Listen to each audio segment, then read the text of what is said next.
क्या तुम्हें भी किसी के एक शब्द से भीतर आग लग जाती है? क्या किसी की उपेक्षा तुम्हारी रातों की नींद छीन लेती है? तो सावधान, क्योंकि अष्टावक्र ने कहा था, जो हर बात पर आहत हो जाता है वो अभी स्वयं से अपरिचित है, और जो स्वयं को नहीं जानता उससे बड़ा मूर्ख इस पृथ्वी पर कोई नहीं। रात्रि का तीसरा प्रहर था। महल की ऊंची दीवारों पर वर्षा की बूंदें धीमे धीमे टकरा रही थीं। दूर कहीं बादलों की गूंज राजसभा के विशाल स्तंभों में कंपन पैदा कर रही थी। दीपकों की लौ स्थिर थी, मानो वायु भी किसी अनकहे भय से रुक गई हो। उसी निस्तब्धता के बीच राजा जनक अकेले खड़े थे। उनके हाथों की उंगलियां कांप रही थीं। मुकुट उनके समीप रखा था, लेकिन आज उनका चेहरा किसी पराजित मनुष्य जैसा लग रहा था।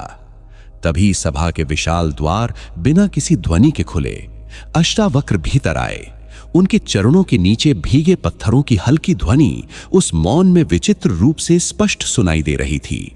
जनक ने सिर उठाया और धीमे स्वर में कहा, गुरुदेव, आज एक साधारण सैनिक ने सभा में मेरा अपमान कर दिया और तब से भीतर आग जल रही है।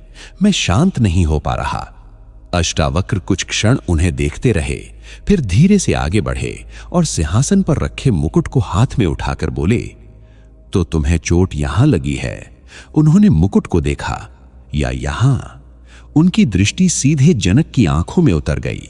बाहर बिजली चमकी। एक पल के लिए पूरा कक्ष सफेद प्रकाश से भर गया। जनक की सांस भारी हो गई। उन्होंने कहा, मैं राजा हूं, अपमान कैसे सहूं? अष्टावक्र मुस्कुराए नहीं। उनका चेहरा उतना ही शांत था जितना हिमालय की जमी हुई बर्फ। उन्होंने धीरे से पूछा, जब तुम जन्मे थे तब क्या सिर पर यह मुकुट था? जनक मौन रहे। और मृत्यु के बाद क्या यह तुम्हारे साथ जाएगा? वर्षा की ध्वनि और गहरी हो गई। अष्टावक्र ने पास रखे जलपात्र में अपनी उंगलियां डुबोईं। पानी में कंपन उठा और दीपक का प्रतिबिंब टूट गया। देखो जनक, प्रतिबिंब टूट गया पर दीपक नहीं टूटा। मूर्ख वही है जो स्वयं को प्रतिबिंब समझ बैठता है। जनक के चेहरे पर बेचैनी फैल गई। उनके भीतर वर्षों से जमा अभिमान जैसे धीरे धीरे अपनी पकड़ खोने लगा। अष्टावक्र सभा के मध्य तक गए। उन्होंने अपनी दृष्टि आकाश की ओर उठाई। छांदोग्य उपनिषद कहता है, तत्वमसि, तू वही है। लेकिन मनुष्य स्वयं को शरीर, नाम, पद और अपमान से बांध लेता है। फिर कोई शब्द उसके भीतर तूफान बन जाता है। अचानक महल के बाहर से एक घायल घोड़े की करुण चीख सुनाई दी। जनक अनायास चौंक पड़े। अष्टावक्र ने तुरंत उनकी ओर देखा मन कैसे हर ध्वनि पर कांप उठता है। यही बंधन है।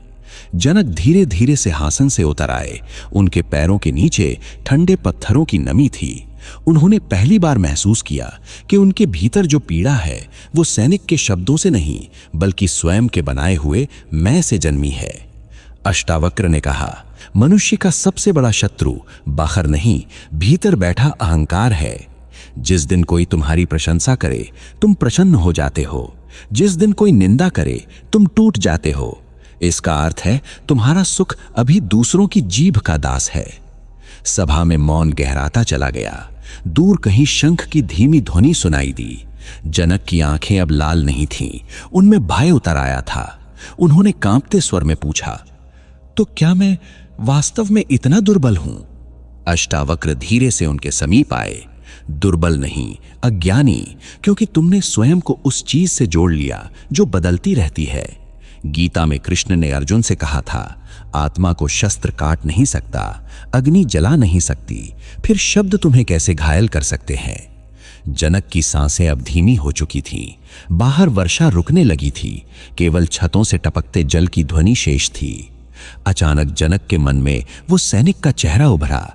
वही कठोर शब्द, वही अपमान, लेकिन इस बार भीतर आग नहीं उठी, केवल एक खालीपन था, और उस खालीपन के पीछे एक गहरी शांति।